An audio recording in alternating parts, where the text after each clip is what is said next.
ओम शांति। 18 मार्च 2024। आज की मधुर महावाक्य। मीठे बच्चे, विचार सागर मंथन कर एक ऐसी टॉपिक निकालो जो सब जगह एक ही टॉपिक पर भाषण चले। यही है तुम्हारी यूनिटी। प्रश्न, कौन सी मेहनत करते करते तुम बच्चे पास विद ऑनर हो सकते हो?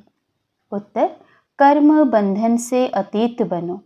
जब किसी से बात करते हो तो आत्मा भाई समझ भाई को देखो।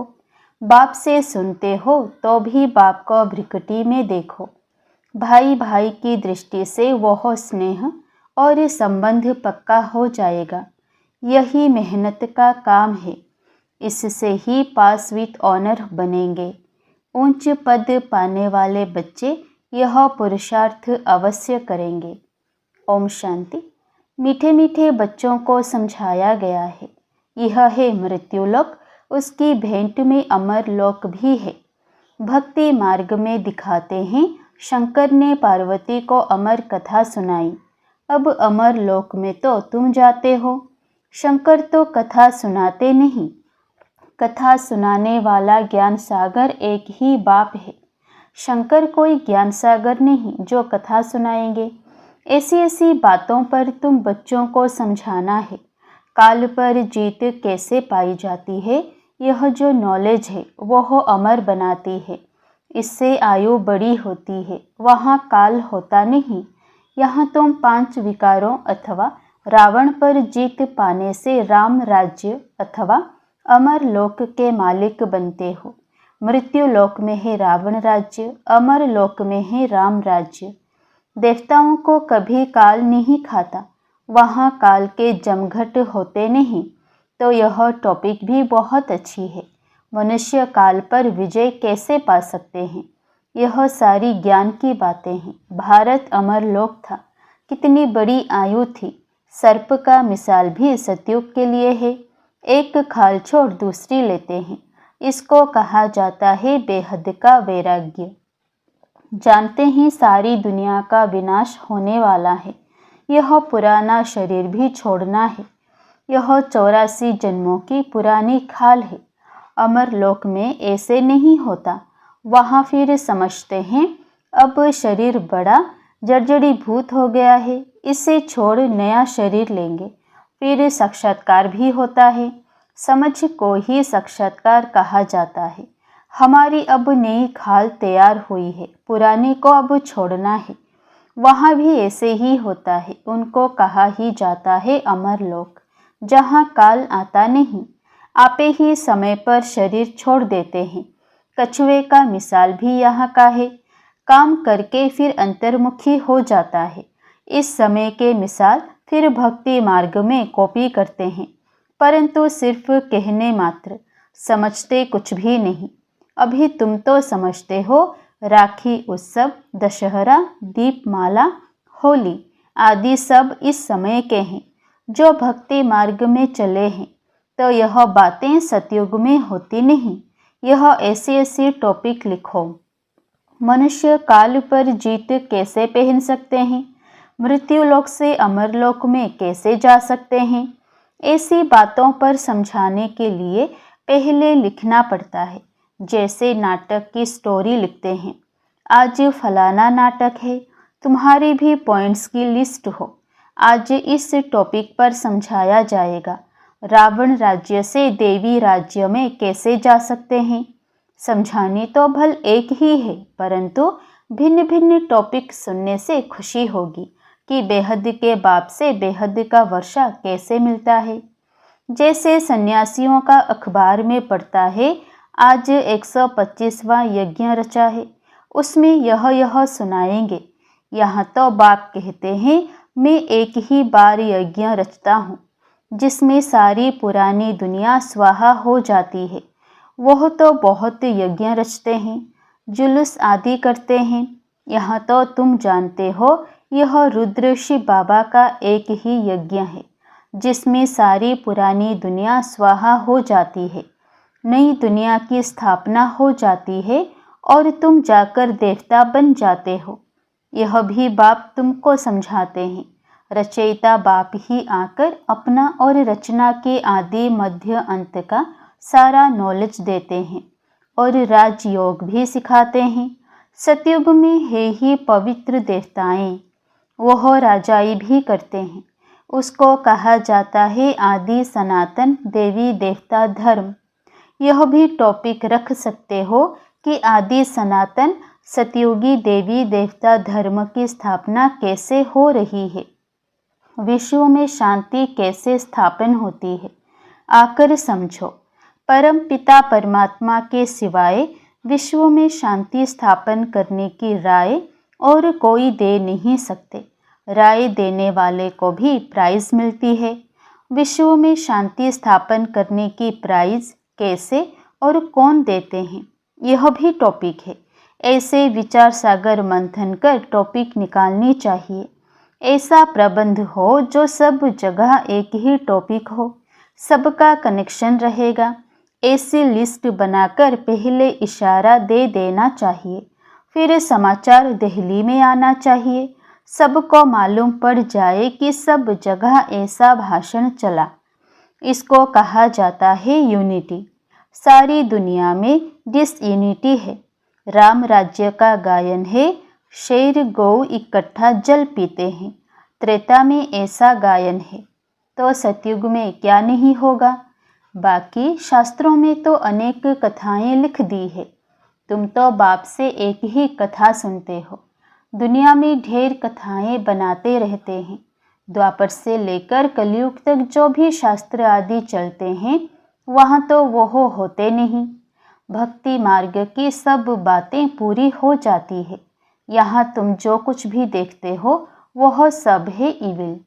उनको देखते हुए ना देखो, सुनते हुए ना सुनो। अब जो बाप समझाते हैं वही बुद्धि में रखो। हम संगम योगी ब्राह्मण कितने ऊंच है, देवताओं से भी ऊंच है। इस समय हम ईश्वरीय औलाद हैं। धीरे धीरे वृद्धि को पाते रहते हैं। इतनी सहज बात भी किसी की बुद्धि में नहीं आती है। हम ईश्वरीय संतान हैं तो जरूर स्वर्ग के मालिक होने चाहिए, क्योंकि वह बाप स्वर्ग की स्थापना करते हैं। करोड़ों वर्ष कह देने कारण कोई बात याद नहीं रहती है। बाप आकर याद दिलाते हैं। यह तो 5000 वर्ष की बात है। तुम देवी देवता थे, अब फिर तुमको वही बनाते हैं। सम्मुख सुनने से कितनी खुशी और रिफ्रेशमेंट हो जाती है।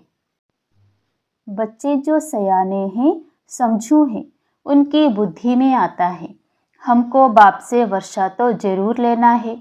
बाप नई दुनिया रचते हैं तो जरूर हम भी नई दुनिया में होने चाहिए। एक बाप के तो सब बच्चे हैं। सबका धर्म, सबके रहने का स्थान, आना जाना सब भिन्न भिन्न प्रकार का है। कैसे जाकर मूल वतन में निवास करते हैं, यह भी बुद्धि में है। मूल वतन में सीजरा है, सूक्ष्म वतन में सीजरा नहीं दिखा सकते। वहाँ जो कुछ दिखाते हैं वह सब हैं साक्षात्कार की बातें। यह सब ड्रामा में नूंद है। फिर सूक्ष्म वतन में भी जाते हैं, वहाँ मूवी चलती है। बीच में मूवी का भी ड्रामा बनाया था, फिर टॉकी बना है। साइलेंस का तो ड्रामा बन ना सके। बच्चे जानते हैं हम साइलेंस में कैसे रहते हैं। जैसे वहाँ आत्माओं का सीजरा है, वैसे यहाँ मनुष्यों का है। तो ऐसी ऐसी बातें बुद्धि में रख तुम भाषण कर सकते हो। फिर भी पढ़ाई में टाइम लगता है। करके यह भी समझ जाएं, परंतु याद की यात्रा कहाँ, जिससे धारणा और खुशी हो। अभी तुम यथार्थ रीति योग सीख रहे हो। बच्चों को समझाया है सबको भाई भाई देखो। आत्मा का तख्त तो यह है, इसलिए भागीरथ बाबा का सिंहासन भी मशहूर है। जब किसी को समझाते हो तो भी ऐसे समझो हम भाइयों को समझाते हैं। यही दृष्टि रहे। इसमें ही भारी मेहनत है। मेहनत से ही ऊंच पद मिलता है। बाप भी ऐसे देखेंगे। बाप की नज़र भी प्रकृति के बीच में जाएगी। आत्मा तो छोटी बिंदी है, सुनती भी वही है। तुम बाप को भी भ्रिकुटी के बीच में देखेंगे। बाबा भी यहाँ है तो भाई व ब्रह्मा की आत्मा भी यहाँ है। ऐसे बुद्धि में रहने से तुम भी जैसे ज्ञान सागर के बच्चे ज्ञान सागर बन जाते हो। तुम्हारे लिए तो बहुत सहज है। गृहस्थ व्यवहार में रहने वालों के लिए यह अवस्था जरा मुश्किल है। सुनकर घर चले जाते हैं। वहाँ का वातावरण ही और है। यहाँ सहज है। बाबा युक्ति बहुत सहज बताते हैं। अपने को आत्मा समझो, बाप को याद करो, यह भी भाई है। इस दृष्टि से कर्म बंधन से अतीत हो जाएंगे। शरीर भी भूल जाता है, सिर्फ बाप ही याद रहता है। इसमें मेहनत करते रहेंगे तब पास विद ऑनर होंगे। ऐसी अवस्था में बिरला ही कोई रहता है। विश्व का मालिक भी वही बनते हैं। 8 रत्नों की माला है ना, तो पुरुषार्थ करना है। ऊंच पद पाने वाले कैसे भी करके पुरुषार्थ जरूर करते होंगे।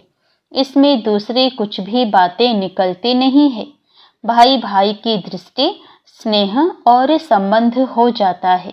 दृष्टि वह जम जाती है। इसलिए बाप कहते हैं तुमको बहुत गुह्य गुह्य बातें सुनाता हूँ। इसमें अभ्यास करना मेहनत का काम है। यहाँ भी बैठे हो तो अपने को आत्मा समझो। आत्मा ही सुनती है। सुनने वाली आत्मा को तुम देखते हो। मनुष्य तो कह देते आत्मा निर्लेप है, बाकी क्या शरीर सुनता है? यह तो रॉन्ग है। बाप तुमको गुह्य गुह्य बातें सुनाते हैं। मेहनत तो बच्चों को करनी है। जो कल्प पहले बने थे वह मेहनत जरूर करेंगे। अपना अनुभव भी सुनाएंगे। ऐसे हम सुनता सुनाता हूँ। टेव व आदत पड़ गई है। आत्मा को ही सुनाते हैं मनमना भव। फिर वह उनको कहते हैं मनमना भव, अर्थात बाप को याद करो। यह गुप्त मेहनत है। जैसे पढ़ाई भी एकांत में झाड़ के नीचे जाकर पढ़ते हैं, वह है स्थूल बात। यह तो प्रैक्टिस करने की बात है। दिन प्रतिदिन तुम्हारी यह प्रैक्टिस बढ़ती जाएगी। तुम नई नई बातें सुनते हो ना। जो तुम अभी सुनते हो वह फिर नए नए आकर सुनेंगे। कोई कहते हैं हम देरी से आए हैं। अरे तुम तो और ही फर्स्ट क्लास गुह्य गुह्य बातें सुनते हो। जो पुरुषार्थ करने से ही ऊंच पद मिलता है। और ही अच्छा, माया तो पिछाड़ी तक छोड़ती नहीं है। माया की लड़ाई चलती रहेगी जब तक तुम जीत पहनो। फिर अनायास ही तुम चले जाएंगे। जो जितना याद करेंगे समझेंगे हम जाते हैं बाप के पास। शरीर को छोड़ देते हैं। बाबा ने देखा है ऐसे ब्रह्म में लीन होने का लक्ष्य रखने वाले जब शरीर छोड़ते हैं तो सन्नाटा हो जाता है। बाकी मोक्ष तो कोई पाता नहीं है, न वापस ही जाते हैं। नाटक में तो सब एक्टर्स चाहिए ना। अंत में सब आ जाते हैं। जब एक भी नहीं रहेगा तब वापस जाएंगे। जो भी मनुष्य मात्र हैं सब चले जाएंगे। बाकी थोड़े बचेंगे।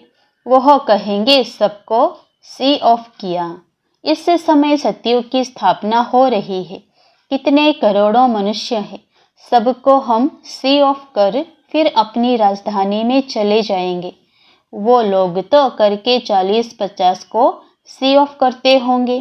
तुम कितनों को सी ऑफ करते हो? सभी आत्माएं मच्छरों सदृश चली जाएगी शांति धाम। तुम आए हो साथ ले जाने और सबको भेजने के लिए। तुम्हारी बातें वंडरफुल है। इतने करोड़ों मनुष्य जाएंगे, उनको सी ऑफ करेंगे, सब वापस मूल वतन में चले जाएंगे। यह भी तुम्हारी बुद्धि ही काम करती है। धीरे धीरे सीजरा बड़ा हो जाएगा, फिर रुंडमाला रुद्रमाला बन जाएगी। यह बात तुम्हारी बुद्धि में है कि रुद्रमाला रुंडमाला कैसे बनती है। तुम्हारे में भी जो विशाल बुद्धि है वही इस बात को समझ सकते हैं। अनेक प्रकार से बाप समझाते रहते हैं याद करने के लिए। हम रुद्रमाला में जाकर रुंडमाला में आएंगे, फिर नंबरवार आते रहेंगे। कितनी बड़ी रुद्रमाला बनती है। इस ज्ञान को कोई भी नहीं जानते हैं। शुरू से लेकर इस ज्ञान को कोई जानते नहीं। तुम संगम युगी ब्राह्मण ही जानते हो। इस संगम युग को याद करो तो सारी नॉलेज बुद्धि में आ जाएगी। तुम हो लाइट हाउस, सबको ठिकाने पर लगाने वाले। तुम कैसे अच्छे लाइट हाउस बनते हो? ऐसी कोई बात नहीं जो तुमसे लागू ना होती हो। तुम सर्जन भी हो, सराफ भी हो, धोबी भी हो। सभी खूबियां व विशेषताएं तुम्हारे में आ जाती है। महिमा तुम्हारी भी हो जाती है, परंतु नंबरवार पुरुषार्थ अनुसार। जैसे जैसे कर्तव्य करते हो ऐसा ऐसा गायन होता है। बाप तो डायरेक्शन देते हैं, उस पर विचार करना है। सेमिनार करना तुम बच्चों का काम है। बाबा कोई मना नहीं करते हैं। अच्छा, बहुत सुनाने से क्या फ़ायदा? बाप कहते हैं मनमना भव। बाबा तुम्हें कितना तरावटी माल खिलाते हैं। अच्छा, मीठे मीठे सिकिलधे बच्चों प्रति माता पिता बाप दादा का याद प्यार और गुड मॉर्निंग। रूहानी बाप की रूहानी बच्चों को नमस्ते।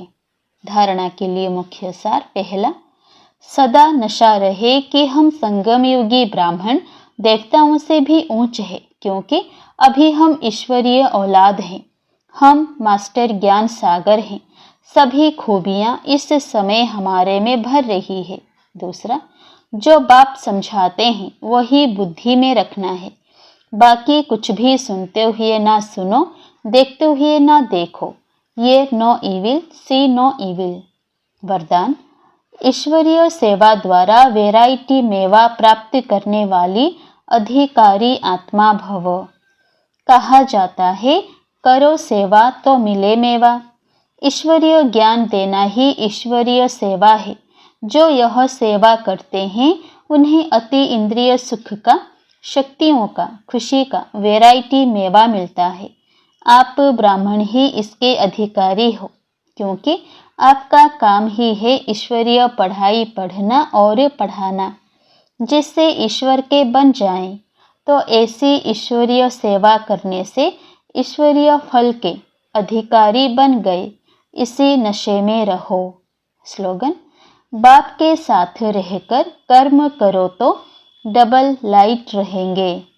बाप के साथ रहकर कर्म करो तो डबल लाइट रहेंगे। अच्छा, ओम शांति।